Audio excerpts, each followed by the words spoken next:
Hello, everyone, and welcome to the Future of Space. I'm your host, Daniel Fox. Our guest today is Christina Korp. Christina is an astronaut manager, space advisor, founder of Space for a Better World, and the president of Purpose Entertainment. For 10 years, she's managed Apollo 11 astronaut Buzz Aldrin, and in 2015 launched his education foundations, ShareSpace and the Aldrin Family Foundation. She works with Apollo 16 moonwalker Charlie Duke, the former NASA astronauts Nicole Stott, Susan Kilrain, and inspiration for mission pilot and SpaceX astronaut Dr. Sian Proctor.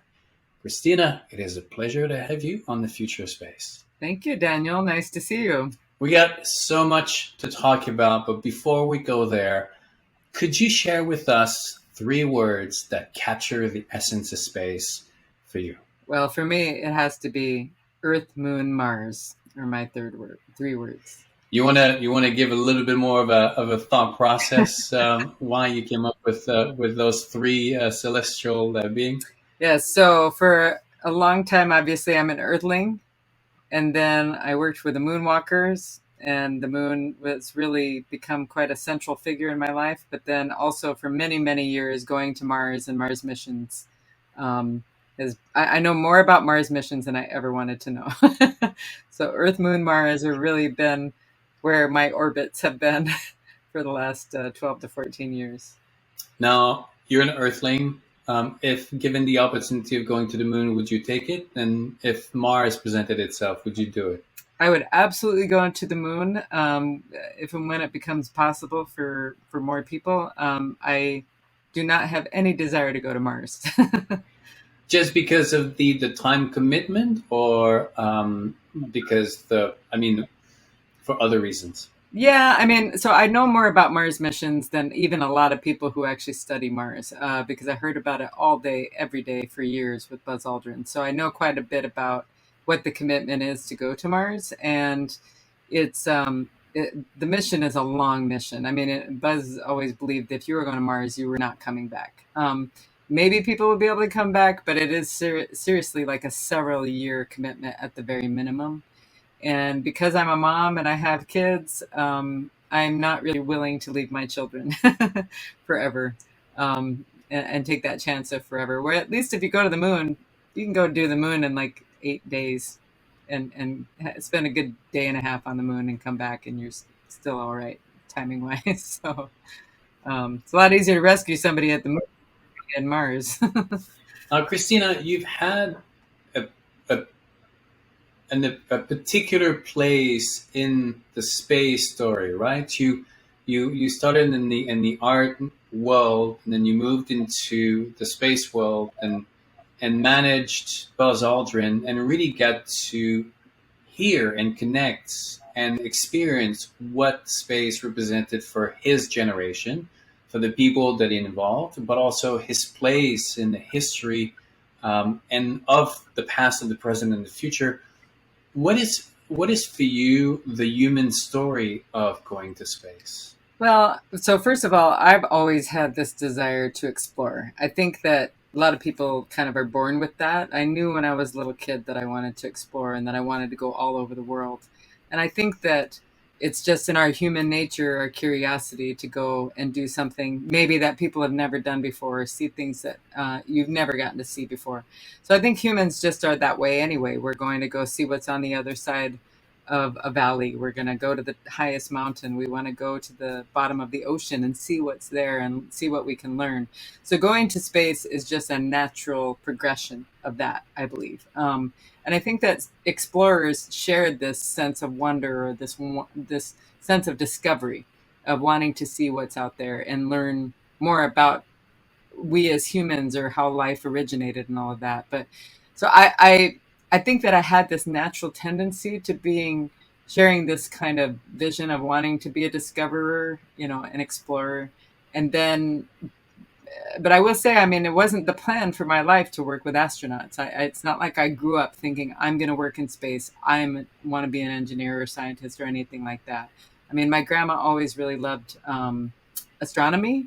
So we always had that kind of fascination with the stars and looking up at the moon and all of that. But I can't say that it was an obvious pathway for me to get into space. Now, all of that being said, when I did fall into space, which was me answering an ad in the Hollywood Reporter to work with Buzz Aldrin, what became very clear to me very quickly was that we had very complementary skills. Me being a media messaging marketing person, and with a very, very awkward engineer who's a genius and who has this vision for the future of space exploration. So I think that was a perfect marriage of our skills of bringing together, you know, someone who, two people who shared this sense of discovery and of exploration and wanting to explore the unknown, but from totally different angles. And I think that that's a strength that has to be brought together more in the future with people who work in space, not just the scientists and the technologists and the engineers and even the people who want to be astronauts, but the people who are a lot like me who love space and maybe never, thought of space as an avenue for them.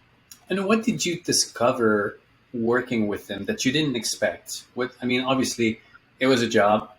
You did your research after answering to the ad, and just to make sure that you had all the information.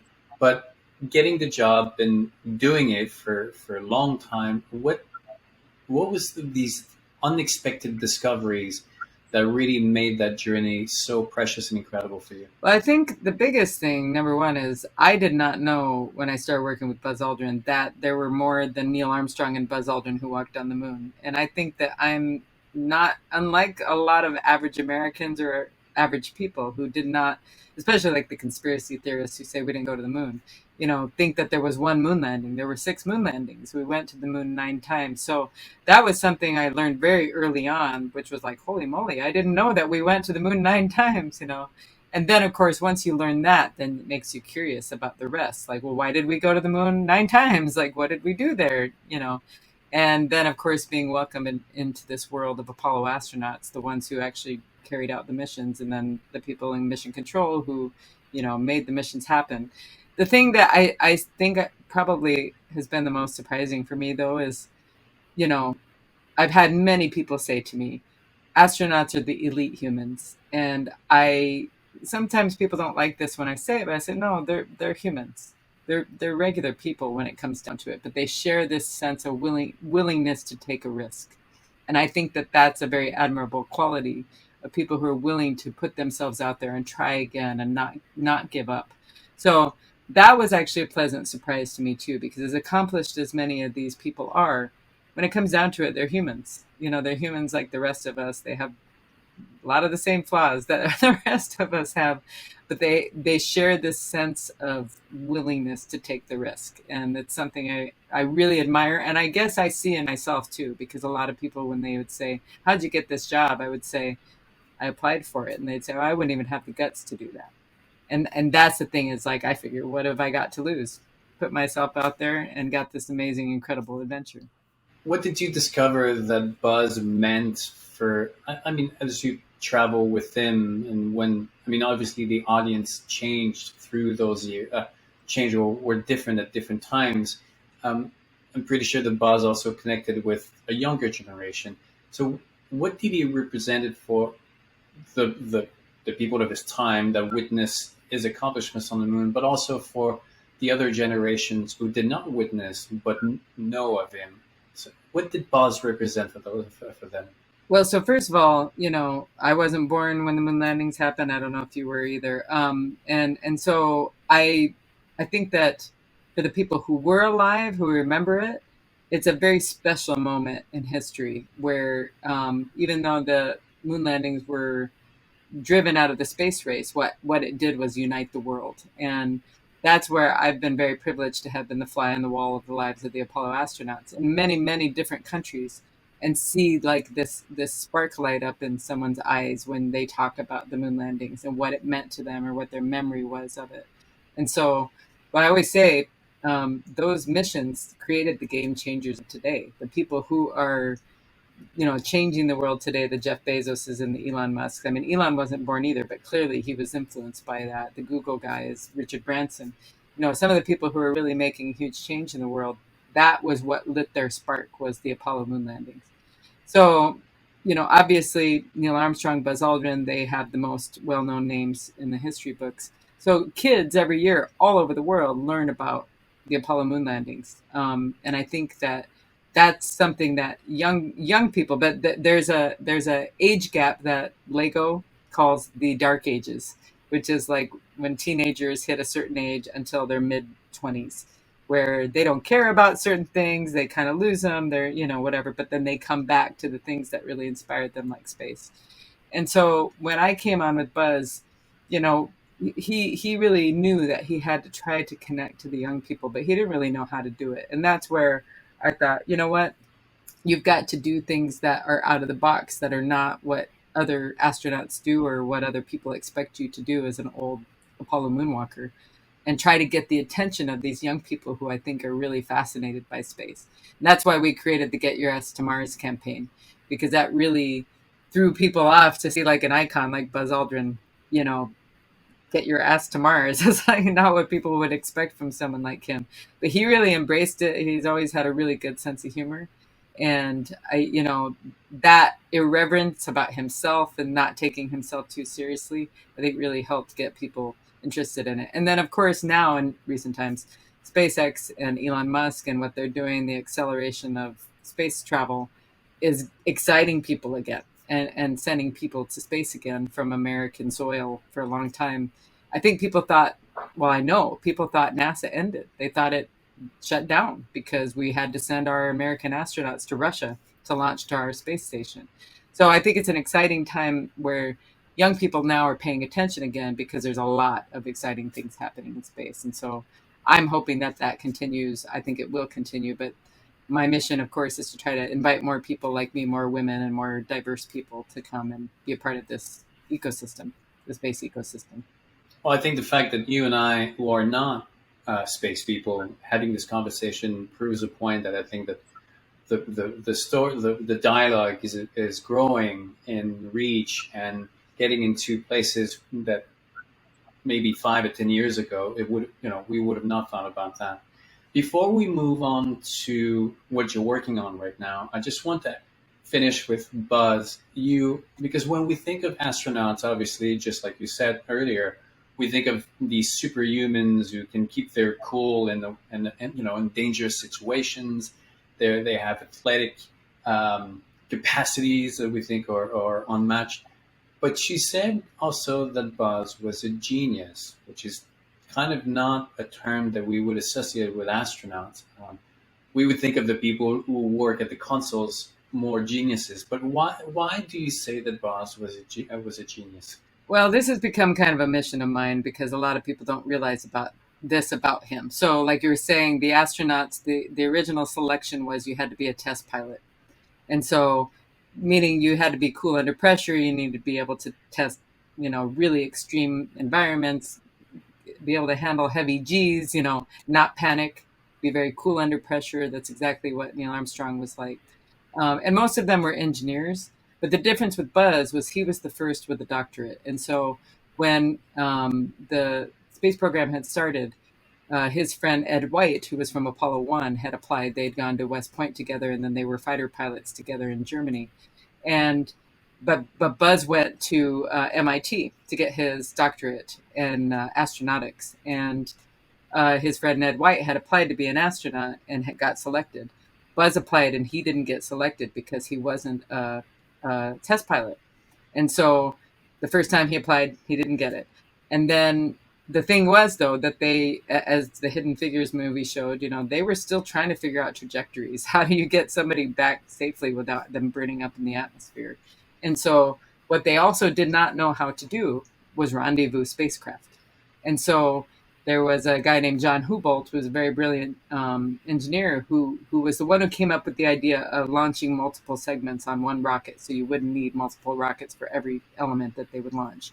The problem with that was, though, even if you launched all of that, you had to figure out how to get these things to rendezvous, to be able to join up and to actually be able to dock. And how do you do that when they're both going 17,500 miles an hour?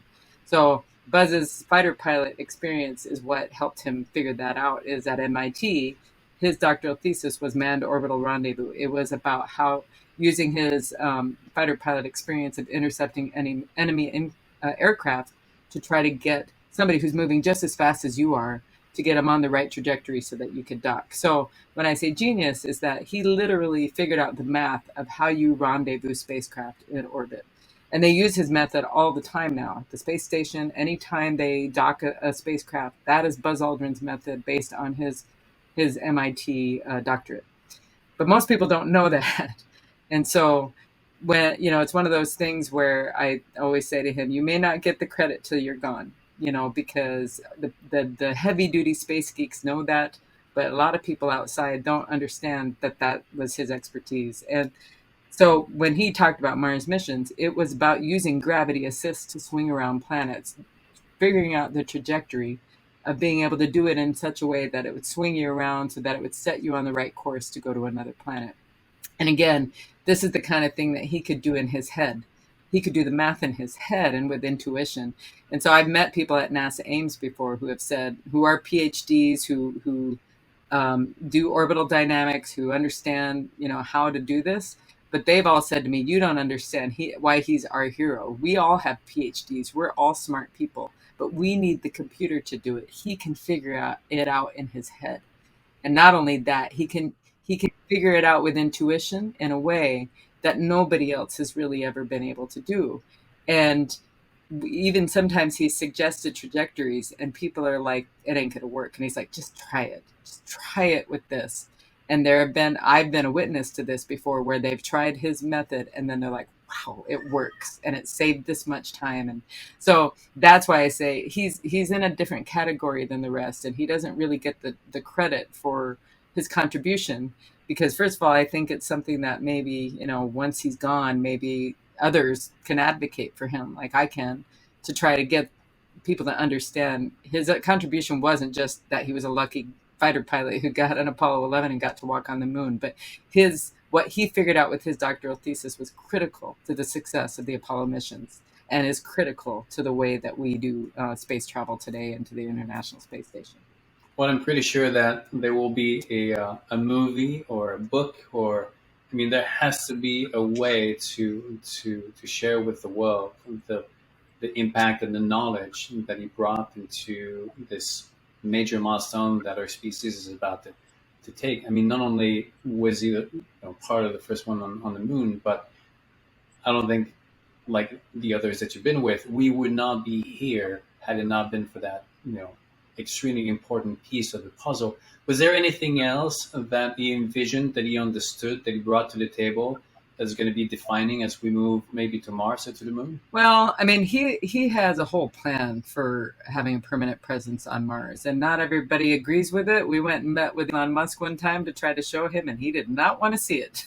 And so, I could do like hours and hours of explaining what Buzz's vision for the future is, but there's a simpler way to see it. And so I'm very proud of my role in this. We produced a virtual reality experience called Cycling Pathways to Mars. It's a free experience if you have Oculus and you have HTC Vive. It's on the Time Life VR app and it's free. And it's a 10-minute experience. And it was my way to try to show people what his long-term plans were about permanent human presence on Mars, and to understand why we need to go back to the moon and how that enables us to go on long duration missions beyond the moon, but to Mars and beyond and stuff. So I think that, that's the thing, is there's so much information that it's almost easier to do something like that. Watch that. We won the Webbies for it. We won the People's Choice and the Technical Webby for it. And we were nominated for an Emmy for that virtual reality experience. But the thing I'm most proud of is that very influential people I saw that you just met, Gerstenmaier, who used to be at NASA, Bill Gerstenmaier, known as Gerst, who is now at SpaceX. When I showed that experience to Gerst and he took off those goggles, he's like, I finally get it. I finally see what he's trying to do. And so I encourage you, if you've never seen it, to go and try that experience, because I think it'll give a good handle on what his vision for the future is, and get people to understand what he devoted so much of especially like the last 15, 20 years of his life to trying to plan Mars missions. Well, we'll make sure that we have the links in the description, and I have my Oculus standing by when we end this conversation, and we'll go and experience it. I have my meta close by. I have to be correct now. So Yeah. leaving the button, because I agree with you. We could spend several hours just discussing, the bus story and you in it and what you brought to the story. But I also want to spend most of the time discussing what you've been working on your own, what you've been developing, what happened in London recently, all the buzz around your work, and Aim Higher, the installation that happened last year, and where you're going with that. So can you share with us what you're working on right now and what you're trying to achieve? Sure. So, since the time with Buzz and I left the Aldrin family altogether in December of 2019, I knew because of the last 5 galas at Kennedy Space Center that I had produced that I'd begun to meet a lot of women, a lot of female pioneers who were the first in mission control, the first in Kennedy Space Center, the first, to do this and that. And I thought, I'd been privileged to meet Sally Ride. We did a campaign with her for Louis Vuitton back in 2009. So I've been very lucky to have met a lot of the women who were the pioneers in space. So I started realizing, wow, I didn't think about it for a long time, but I often was the only woman in the room as well in many, many meetings with Buzz and other leaders of space. And I began to think, well, maybe there's something here that I can start to use what it is that I do to raise awareness or encourage more women and girls to go into space. So I started planning to do things in that realm as well as education. I love kids. I have my own kids. I have a young daughter and son, but I'm also one of 10 children. And so I have a lot of nieces and nephews, and I really love children.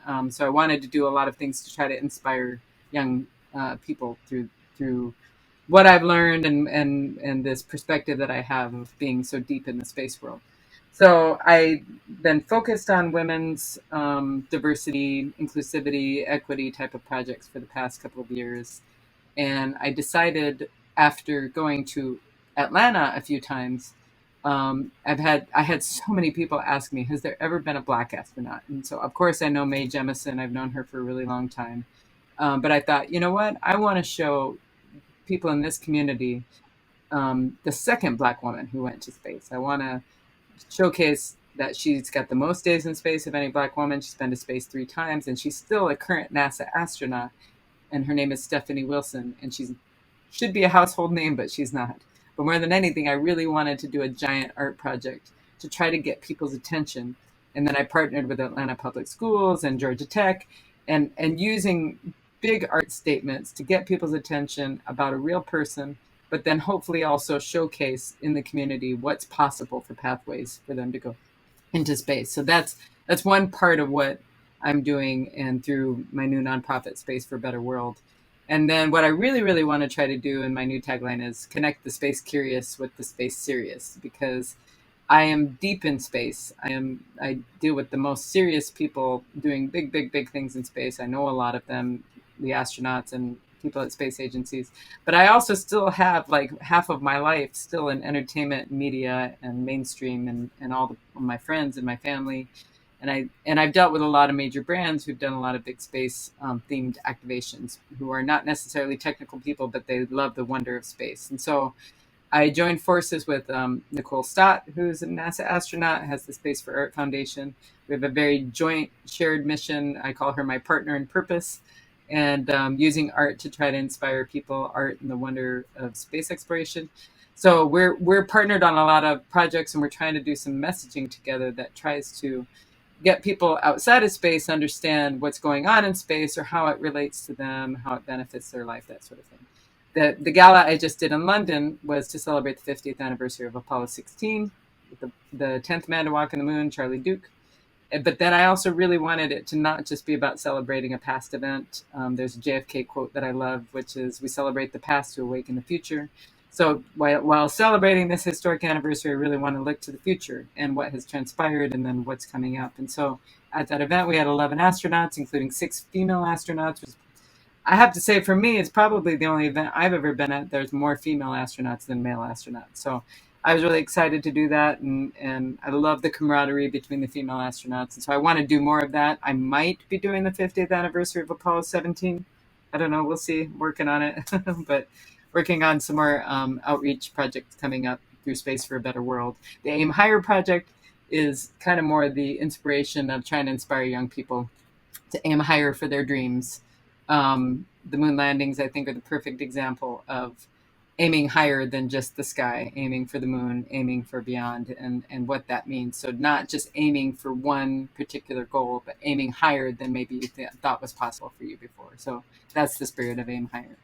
Well, first, congratulations on gathering all these women astronauts together. I mean, I would assume it was the first time that all these first astronauts got together. I mean, you had Chinese astronauts, you had U.S., Korean, you had. no I mean, Korean? no Korean, no Can Chinese. you list the list of all the women astronauts? Yeah, so we had two female NASA astronauts. Let's see, I have to go back. Yes, we had two female NASA astronauts. We had two SpaceX astronauts, Sian Proctor and Haley Arsenault from the Inspiration 4 mission. We had the only South Korean astronaut ever, who is a woman, So Young Yi, and we had a JAXA Japanese astronaut, Naoki Yamazaki. So those were the six women that were female astronauts that were at the event. Well, congratulations, Christina. Can you work with Nicole, who's chosen to work with art to reach out to younger generation? Sian Proctor is also an artist and poet, and art is really at the center of her message. I've spoken to Chris Hadfield, who, despite being one of the most famous astronauts, considers himself first and foremost an artist. You come from an artist background, you were in music. Why do you think? I mean, I have my own personal opinion why art is important. I think that was one of the success of the Renaissance is because art was really at the center of it. Why do you think art is such an important component of that human story and of the space story where we're going next? Well, I think first of all, art is just something that people love. Music, art, different forms of art, storytelling. That's just something that we as humans naturally, I think, gravitate towards. So I don't think it's necessarily something that's separate. I think there has been a little bit of a disconnect where there's so much focus on becoming a STEM professional that there's this perception that you just got to be good at these things, and that's just not the reality. People are really multifaceted, and so even though the astronauts that you mentioned, and even you and I being interested in art, it's not actually an anomaly. It's not the outlier. Actually, I know way more of the astronauts who are also musicians or artists or something, and people just don't know this about them. And I think that's why Nicole and I like the statement that she says, which is, why can't we use our whole brain? Why are people encouraged just to use the technical side of their brain? People are not that cut and dried. There's, yes, some people have strengths in one area or the other, but some people like me, I'm actually quite equally inclined both technically and artistically. And I think that that's really what tends to be the reality of space explorers. A lot of astronauts take their instruments up, they take things up to paint, or they take things up to enjoy art and storytelling. And so I think that just needs to be told a little bit more. With the STEM movement, I think the focus has been so much on the technical, but I personally want to tell a much more well-rounded story about who humans are, because even Alexei Leonov, who was the first human ever to do a spacewalk, the Russian cosmonaut, he was sketching when he was in space. And when he did Apollo Soyuz, he was sketching portraits of his fellow astronauts, including Tom Stafford from Apollo 10. They became lifelong friends. But I mean, he was always an artist as well. I mean, Michael Collins from Apollo 11, he was an artist as well. And so I think it's more so like maybe the artists need to be the one to kind of draw attention to that they all were already doing these things. This is not something new, but it's just not necessarily where the focus has been. And I think that their strength lies in the creativity and the creative thinking that comes along with having art be a part of all of it. I think it's a natural thing. It just has to be drawn attention more to that again, instead of just purely the STEM focus. I think with the if we go back in time and the birth of the scientific revolution, we became kind of obsessed with the quantitative, the things that can be measured, because it's, it's a satisfying feeling, because there's an immediate gratification of accomplishment, right? You do A plus A, it gives you something. But then the qualitative, the non-descriptive goes to the back burner, and becomes less of an attraction, because the impact of art, the impact of even love, the impact, those are long-term, less quantifying, important aspect of our lives. But it's also where the richness comes through, where the unexplicable comes through, where the discoveries that you didn't anticipate, comes through. And I think that's one of the reasons it is so important to bring art. And you're talking about STEM, but now a lot of people are talking more about STEAM, because the art is in it. And I do believe that if we want to unite the stories and this dialogue as we move to the next phase, we need to put the art and the artist at the center of it. I think that artists have a purpose in our society. They're meant to be on the fringes of society, because it's their role to remind us of different perspective. Because if you're like in a 9 to 5 grind and you're just constantly worrying about the bills, it's really hard to step back and see the bigger picture. And I've always encouraged. I was talking to other artists, where like patronage should come back, because we should identify these artists that we value and give them, listen, you have a year. Here's a year to do what you do best. We don't know what you're going to be doing, but what you're going to be doing will help us see things in a different way. Would you agree? Absolutely. I mean, I always say, first of all, music, art, love, or creativity, those are the things that we live for. There are a lot of people, yeah, you've got to go and do a job, and maybe you're crunching numbers or whatever, and some people get pleasure out of that, but most people, I think, or a lot of people, I should say, it's just what they do to basically survive or make a living. But ultimately, then what? They go home and they watch the movies they want to watch, or they listen to the music they want to listen, or they paint, or they, enjoy the things that really bring pleasure to them, or being creative. And I have to say, I mean, when, the biggest strength that I think we have in a lot of the countries that have progressed is the creative thinking. The interesting dynamic of in the position that I've been in with Buzz, of having traveling to China. There's been a law for a long time, and we don't have to go into it, but the Chinese and NASA cannot speak to each other. There's a law that prevents, if you work for NASA, you're not allowed to speak to anyone in China. So every time there was a space event or space gathering, it would often be me and Buzz, or me and Andy Aldrin and Buzz. We're the only Americans there representing, America in any capacity with all of the other nations on Earth.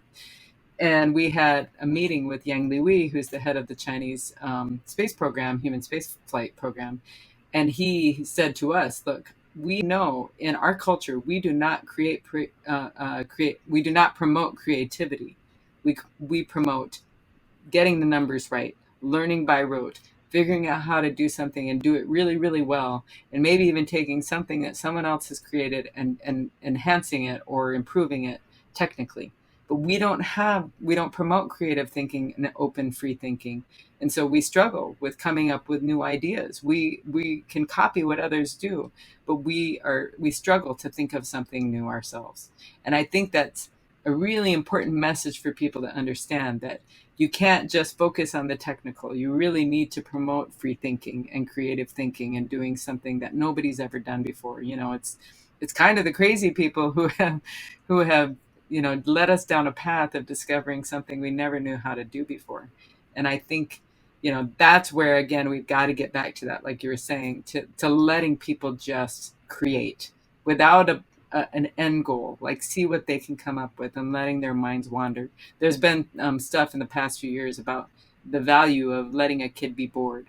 Like, kids aren't bored anymore. They're on a device all the time. They're always thinking, looking at something, but not letting their mind wander. And I don't know about you, but my best ideas come when I'm falling asleep, when I'm in the shower or when I'm going for a walk, when I'm not focused on anything else. Usually my mind wanders, and then some of the best things that I come up with are when I'm just kind of not thinking about anything at all.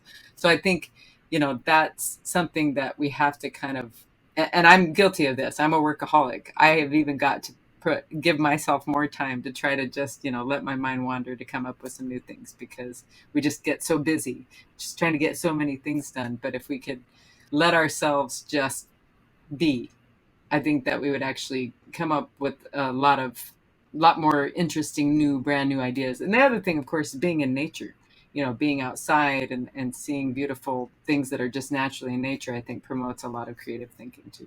Well, Einstein, said publicly that some of his best ideas came from going for a walk. The Japanese have this expression, and it's a two-letter word. It's ma, and what it is, it's that moment of infinite possibilities. So if you throw something in the air, right before it comes down, that split second where everything is possible, um, this is it, and the only reason why it presents itself is because there's a you're not moving anywhere. You're just there. You can contemplate. You can see everything that is offered, and I think that is something that it's missing. I mean, listen, it demands a discipline to create that space because there's so many things going on. I mean, I've spoken to businessmen who used to really enjoy so much traveling on an airplane because it was the only time where they could be disconnected and their minds would be able to process the information and kind of like take that forced pause and kind of let these ideas come. Now we fly and then we watch movies, or we're in the computer, we're doing business. But it is so important to find and to encourage and to nurture that ability for the younger generation to find those moments, because they are constantly nonstop on the schedule doing things. And the minute that suddenly the world around them stops, then they kind of freak out a little bit because they've never had this sense of boredom. You need to be bored. Absolutely true. I mean, you see your children. You don't have to share how they are, but how difficult it is to teach them that pause that is so necessary for creativity. Oh yeah, their devices are like crack, and you take them away, and they just about have a meltdown, And now we try to like say to them like, just go use your imagination. I don't have an imagination. Well, you do have an imagination. Go outside, play. Like I don't know what it was like when you were a kid, but man, we went outside and mom had to drag us back in the house, because we were outside like imagining adventures and playing all day long. And I definitely think that kids need more of that now. There's just too much information overload, and they are forgetting how to think for themselves a bit. So that's as much of a promoter of technology that I am. At the same time, I absolutely do believe that we need to remember to, and look, I'm guilty of this too. Like on planes, same thing. I loved it. Nobody could call me and I didn't have to do work. Well, now we have Wi-Fi, and I've got so much going on that even I'm guilty of like, I really should get some work done when I'm on this flight. And so it's a conundrum because now there's all these conveniences of technology, but then we also kind of forget that we need to shut down too sometimes, and not constantly have our mind be moving and thinking of something constantly all the time. So yeah, I mean, I love all this technology, but we definitely need to, I think, kind of take a step back and just be humans again, without relying on all of these devices at the same time to think for us. Absolutely. So now, Christina, what's next with Aim Higher and all the other projects and organizations that the Purpose Entertainment, Space for a Better World. So in the next couple years, what can we expect from your end? So I plan to do a lot more outreach related to Aim Higher and, of course, through Space for a Better World. As a matter of fact, I'm right now, basically, I'm still in post-production for the gala, but one wonderful, beautiful thing that has come out of it is strengthening these relationships with these female astronauts, actually. So Sian Proctor, had been thinking about this, and she read my mind. She wants to be a Space for a Better World ambassador, and I'm gonna, be talking to some of the other astronauts about that. I mean, they already come out and help me and support me, and likewise, I go and support them however I can. And so, I want to do more events like I did with Atlanta, where I do more giant artwork projects in partnership with some communities and schools and local universities, to try to encourage young people about the opportunities where they live.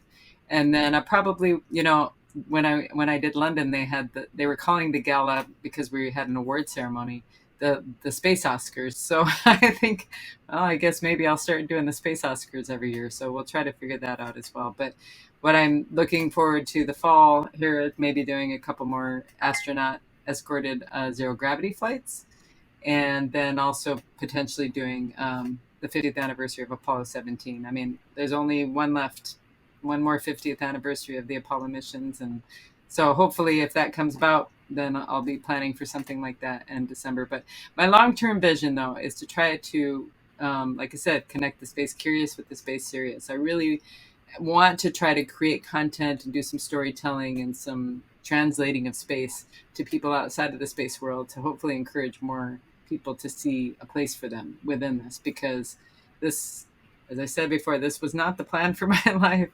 And yet here I am, deep in space, working with lots of astronauts, lots of space explorers. And we call, especially with the women, we call each other space sisters, because we definitely have this shared kind of mission of trying to use our experience and our role in space in some way to inspire others. We feel a sense of responsibility. And I didn't fly to space yet, but I do rub shoulders with a lot of astronauts, and I've been very privileged to have worked with some of the most senior level people in space. So I feel a responsibility to try to do something good out of that, and through Space for a Better World and with the Aim Higher project. So there's going to be more coming up than I can even really explain, but the mission is an ongoing one for sure. Now, without And I hope you and I get to do something together too, Daniel. We're working on trying to do stuff together too. absolutely, absolutely. I mean, there's obviously a lot could be said about women in space, but being surrounded by these inspiring women, how would you try to bring it down to a couple of like big information of wisdom coming from what are the women going to bring to this space, to the future of our species into outer space? What do you get from them? Well, the interesting thing is, it was Poppy Northcutt who was saying, technically, we women are better suited to go to space than men. In general, women weigh less, so it's less to launch. And then, actually, one interesting tidbit that I only learned recently was the men who've been at the space station for long duration missions, their eyeballs change shape, and it changes their vision, and it causes all kinds of issues when they come back to Earth. I didn't know this till recently, but Nicole Stott told me it only happens to men, not to women. So that's an interesting thing. And then the other part is, one thing that I really love is, like, with these events that I do, that the female astronauts have come, they literally have helped me hands on. They have actually literally, when we're laying out tiles of kids' space art, they will pick those boxes up and they will go lay those tiles. That's something and not to say that male astronauts won't do it, but I've actually never seen, I didn't have to ask them. And that's something about the spirit of the females helping other women in space that I really, really love, and I would like to see more of. So I hope that young girls too can see that and realize, that we're there to hopefully help welcome them into space. And I think that's something that, the guys can do, but definitely more girls, seeing more women in these leadership roles, welcoming them in, is a very powerful way to get more women and girls into space. I think that's going to be the most effective way to get people in, women and girls anyway. Well, I think that the beauty of the human species is when we come together. Nature has created diversity, not just for the beauty of it, is because it creates resiliency. It's enriched the experience, and also life is created with these two energies. If it just wanted to have one direction, then it would have not, invested in creating these differences. And we're at the best. We're the best when we understand each what we can bring to the table, and we welcome what we can bring to the table, and we complement each other, and we build each other, moving forward. So I'm looking so much forward that future. I mean, I'm not.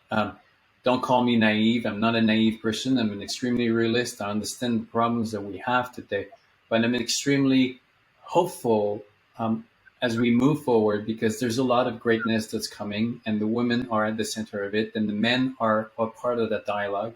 And together, I think that we're going to be creating this vision of the future that is inspiring for a lot of people. Christina, all the links that And we're that's a going to good point because the male allies are very important. Sorry to cut into you, but you're right. That's I don't want to say, oh, it's only going to be the women. I mean, the fact is that the allies, being allies, is a very powerful tool that I love when I see that having male allies and male mentors has been extremely important for me. So that's the other key element to all of this too. Absolutely. Christina, we'll make all the links available. You're super active on Twitter, so we'll put that in. If people want to follow you, you're there. You're on LinkedIn, your Instagram, social media. You and I, we've talked about that. It's a necessary evil. We spend, we spend a lot of time investing because we need to share those ideas and those moments. We'll get all these links also for Aim Higher, Purpose Entertainment, and Space for a Better World, and for Nicole and Sian and all the other people that you support so that they can all come with you on your journey. So thank you so very much for spending the time. Thank you, Daniel. Always wonderful to see you. All right. See you soon.